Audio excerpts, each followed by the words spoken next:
جو ایلیفنٹ ان دا روم ہے وہ آپ کو پتا ہے وہ یہ ہے کہ پاکستان کے اندر اس وقت سیاسی تقسیم ہے اور سیاسی تقسیم کافی زیادہ ہے.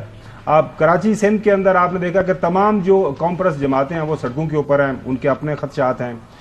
یہاں پہ پنجاب کے اندر فیڈرل کے اندر جو حالات و واقعات ہیں 8 فروری کے انتخابات کے بعد وہ بھی آپ کے سامنے ہیں. نیشنل اسمبلی کا حال آپ دیکھ رہے ہیں, سینٹ کے اندر ایک میجورٹی پارٹی ہے, اس کو پارٹی مانا نہیں جا رہا. تو آئی ایم ایف نے ظاہر ہے قرضہ تو ایک حکومت کو ہی دینا ہے, لیکن ملک کے اندر جب تک سیاسی استحکام پیدا نہیں ہوگا تو یہ ہم پھر اب 23ویں اس کے پیکج کے اندر ہیں, 24ویں 25ویں چلتا رہے گا. تو یہ جو معاملہ ہے اس کو اگر سامنے رکھیں تو آپ کی نظر میں حل کیا ہونا چاہیے؟ ہم نے بہت سارے کام کرنے ہیں. جب پارلیمان کے اندر لڑائی ہوگی, آج آپ نے دیکھا کہ 8 آرڈیننسز آگے, ایک ہیوی مینڈیٹ کے ساتھ حکومت ہے, اس کے بعد اکثریت ہے سب جگہ, لیکن وہ کہہ دیے مجھے آرڈیننسز چاہیے. تو آپ کے پاس فارمولا کیا ہے, کرنا کیا ہے یہ ہمیں پتا ہے, کیسے ہوگا وہ ہمیں کوئی نہیں بتا رہا. بھائی دیکھیے, جو دنیا بھر میں سیاست میں تقسیم ہوتی ہے, امریکہ میں ڈیموکریٹس اور ریپبلکنز ہیں, برطانیہ میں لبرل ڈیموکریٹس ہیں, ٹوریز ہیں, لیبر ہے.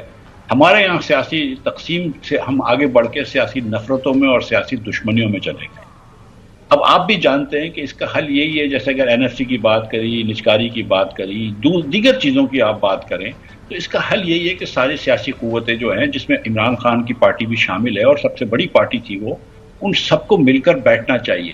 آپ آج نہیں بیٹھیں گے, سال بعد بیٹھیں گے, کبھی نہ کبھی 1 سال پاکستان کا اور ضائع کریں گے. میں یہ سمجھتا ہوں کہ اس کو آپ کو بیٹھنا پڑے گا.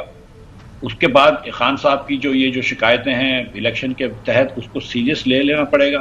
ٹھیک ہے, اس بار خان صاحب کے ساتھ 2014 والی فیسلٹی موجود نہیں ہے کہ وہ دھرنا کر سکیں, کیونکہ اس وقت تو آپ کو پتا ہے کہ اور بھی دھرنے کے اندر لوگ جو تھے وہ ان کی مدد فرما رہے تھے, لیکن آج یہ فیسلٹی نہیں ہے. لیکن بہرحال یہ اس وقت ان کے لیجیٹیمیٹ کنسرنز نہیں تھے. اب میرے خیال سے زیادہ لیجیٹیمیٹ کنسرنز ہیں اور زیادہ عوام ان کے ساتھ ہے. تو اگر آپ بیٹھ جائیں, بات کر لیں اور آپ کہیں کہ چلو یار 2-2.5 سال میں ہم دوسرا الیکشن کروا دیں گے جو کہ سب کو فری اینڈ فیئر ہو, سب کے ساتھ سمبل سب کو دے دیں گے, 2-2.5 سال میں الیکشنز کرا دیں گے. ان 2 سالوں میں جو ملک کے لیے ضروری چیزیں ہیں جس کے اندر ایک کنسنسس ہو سکتا ہے, اس میں کنسنسس کر لیتے ہیں اور اس میں آگے بڑھ جاتے ہیں. میرا نہیں خیال ہے کہ ہم کو یہ, اگر ملک کو آگے لے کر چلنا ہے, جس ملک میں 40% لوگ خطۂ غربت کے نیچے ہوں, یہ 29 نمبر تھا یا 39 نمبر ہو گیا ہے, مطلب 10% لوگ, 2 کروڑ لوگ ہم نے غربت کے نیچے ڈال دی ہیں, مہنگائی اتنی تیز ہے.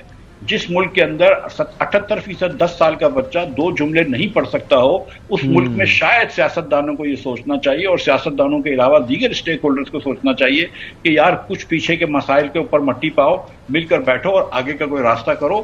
اور دیکھیں, جو صلح ہوتی ہے یا جو دوستی ہوتی ہے یا جس سے ہاتھ ملاتے ہیں, وہ ان لوگوں سے ہی کرتے ہیں جن سے آپ کے اختلافات ہوتے ہیں. جن سے دوستیاں ہوتی ہیں ان سے تو صلح کرنے کی ضرورت نہیں ہوتی ہے. تو آپ اپنے جو دشمن ہیں بڑا ضروری ہے. مفتا صاحب, ایک بہت اہم سوال وہ یہ ہے کہ آپ بڑا اچھا جانتے ہیں پاکستان مسلم لیگ نون کے سارے اندرونی معاملات کو. جب جی صاحب میں آپ کے پاس آتا ہوں. نہیں, وہ پی ٹی آئی کو بھی جانتے ہیں اچھے طریقے سے. جب پیپلز پارٹی نے, ساری جماعتوں نے کلی طور پر یہ اختیار دے دیا پاکستان مسلم لیگ نون کو کہ آپ حکومت بنائیں اور اس ملک کو جو مشکلات ہیں اس کو آگے باہر نکالیں. اب جو اہمیت, جو اثر پارٹی کے اندر محترم تاحیات ہمارے قائد نواز شریف صاحب کا ہے, وہ ظاہر ہے شہباز شریف صاحب کا نہیں ہے. تو یہ نواز شریف صاحب کا پیچھے ہٹنا سارے معاملات سے اور باقی شہباز شریف صاحب کا آگے آ جانا, آپ کو نہیں لگتا یہ تھوڑی سی زیادتی ہمارے ساتھ ہوئی ہے؟ کیونکہ اگر محترم نواز شریف صاحب نے ماضی کے اندر پرفارم کیا تو ان کو یہ چیلنج لینا چاہیے تھا. انہوں نے یہ چیلنج کیوں نہیں لیا موجودہ حالات کو سامنے رکھتے ہوئے, آپ کی نظر میں؟ بھائی میں ان معاملات سے اب بے خبر ہوں, لا خبر ہوں. مجھے نہیں پتا کہ میاں صاحب کیوں خود حکومت میں نہیں آئے. میرا خیال سے میں نے پہلے بھی یہ سنا تھا کہ میاں صاحب کا کوئی بہت زیادہ موڈ نہیں. وہ یہ سمجھتے ہیں کہ وہ اس وقت مریم صاحبہ کو گروم کریں گے اور پنجاب کے اندر جو ہے وہ ان کی مدد کریں گے. اور ظاہر ہے کہ دیکھیں, ایک عمر بھی ہوتی ہے, صحت بھی ہوتی ہے, تو بہت سارے قصے ہوتے ہیں.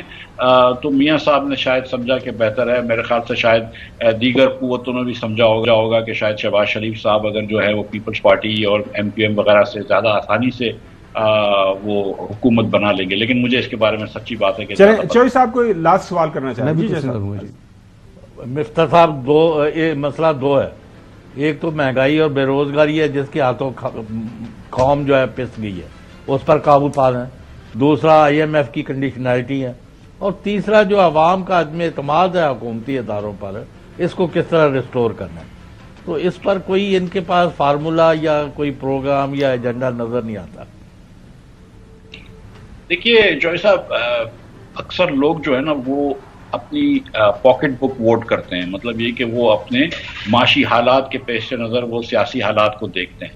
اگر یہ حکومت مہنگائی کم کر دیتی ہے، جس کی وجہ سے پھر معاشی صورتحال اچھی ہو جائے گی، مہنگائی کم ہو جائے گی، تو شرح سود بھی کم ہو جائے گا، اس سے معیشت بھی چلنے لگے گی، روزگار بھی پھیلے گا۔ اگر یہ حکومت مہنگائی کم کرنے میں اور معیشت کو ٹھیک کرنے میں کامیاب ہو جاتی ہے تو پھر میں سمجھتا ہوں کہ تھوڑی سی ان کی سیاسی پوزیشن بھی مستحکم ہو جائے گی۔ لیکن میں اب بھی یہ سمجھتا ہوں کہ اپوزیشن میں رہ کر اور جیل میں رہ کر پاکستانی سیاستدان جو ہیں ان کی سپورٹ کم نہیں ہوتی۔ تو جب تک خان صاحب جو ہیں وہ جیل میں موجود ہیں اور وہ اپوزیشن میں موجود ہیں تو ان کی سپورٹ شاید کم نہیں ہوگی، لیکن حکومت کی اپنی سپورٹ بڑھ سکتی ہے۔ میں اب بھی یہ سمجھتا ہوں کہ ایک جرگہ کر لیں پوری قوم کا، اور اس کے اندر کچھ فیصلے کر لیں، اور اس کے بعد یہ حکومت کچھ ایک دو سال کے اندر الیکشنز کروا دے تو یہ شاید بہتر ہو پاکستان۔ اچھا مفتاح اسماعیل صاحب یہ بتائیے گا کہ چلیں یہ جرگے تو چلے ہوتے رہیں گے، اگر ہونے ہوئے میرے خیال سے تالی دونوں ہاتھوں سے بجتی ہے، ایک ہاتھ سے صرف تھپڑ ہوتا ہے، تو نہیں سوال تو میں اپنے طریقے سے کروں گا نا۔ اچھا تو سوال یہ ہے جی کہ یہ جو 22% کا جو شرح سود ہے، ایسی صورتحال میں آپ کی اکانومی کس طرح چل سکتی ہے؟ چاہے وہ ریل اسٹیٹ کے اوپر آپ مزید ٹیکس کی بات کر رہے ہیں، ٹھیک ہے لگا لیں ٹیکس، تو آلریڈی ریل اسٹیٹ میں کون سا کام چل رہا ہے کہ وہ چلے گا، انڈسٹری میں کون سی انڈسٹری چل رہی ہے کہ وہ چلے گی، تو آپ کو شرح سود کم کرنے کے لیے کیا اقدامات کی ضرورت ہے تاکہ کوئی بزنس کمیونٹی کو بھی سانس لینے کا جو ہے نا وہ کوئی موقع مل سکے اس موجودہ حالات میں؟ آپ کے پہلے کامنٹ پہ اگر میں کامنٹ دے دوں کہ یہ بات آپ کی ایک دم درست ہے کہ تالی دونوں ہاتھوں سے بچتی ہے، اور خان صاحب سے میرے خیال سے پیپلز پارٹی نے بھی کوشش کری تھی کانٹیکٹ کرنے کی الیکشن کے بعد، انہوں نے نہیں کری۔ لیکن کل پرسوں آپ نے دیکھا ہے کہ گنڈا پور صاحب کی ملاقات ہوئی ہے شہباز شریف سے، تو امید کرتے ہیں کہ یہ چیزیں آہستہ آہستہ آگے بڑھیں گی۔ امید تو ہم پھر بھی کر سکتے ہیں نا کہ سارے سیاسی فریقین میں کسی ایک کے اوپر ذمہ داری نہیں ٹھہرا رہا ہوں، سارے سیاسی فریقین آپس میں بیٹھیں، اور جو پاکستان کو یہاں پر آج جو اس نہج پہ پہنچایا ہے اس میں مطلب سارے سیاستدان ذمہ دار ہیں، اور اس میں خان صاحب بھی بری الزماں نہیں ہے، لیکن مسلم لیگ اور پیپلز پارٹی بھی بری الزماں نہیں ہے۔ جو آپ نے بات کی کہ یہ 22% میں کیسے گروتھ ہو سکتی ہے، تو بھائی نہیں ہو سکتی، بالکل نہیں ہو سکتی۔ لیکن اگر یہاں پہ مہنگائی کم ہوگی، جو کہ 23% پچھلے مرتبہ آیا، منتھ آن منتھ انفلیشن ایک دم زیرو ہو گیا تھا، تو جیسے ہی انٹرسٹ ریٹ کم ہونا شروع ہوگا، حکومت کا خسارہ بھی کم ہونا شروع ہوگا اور پرائیویٹ سیکٹر کی بھی جان میں جان آئے گی۔ لیکن 15-16% اگر جب انٹرسٹ ریٹ ہو جاتا ہے اللہ نے چاہے سال کے آخر تک، تو پھر آپ گروتھ کی طرف جائیں گے۔ لیکن آپ کی بات درست ہے کہ اس وقت جو ہے وہ گروتھ نظر نہیں آ رہی۔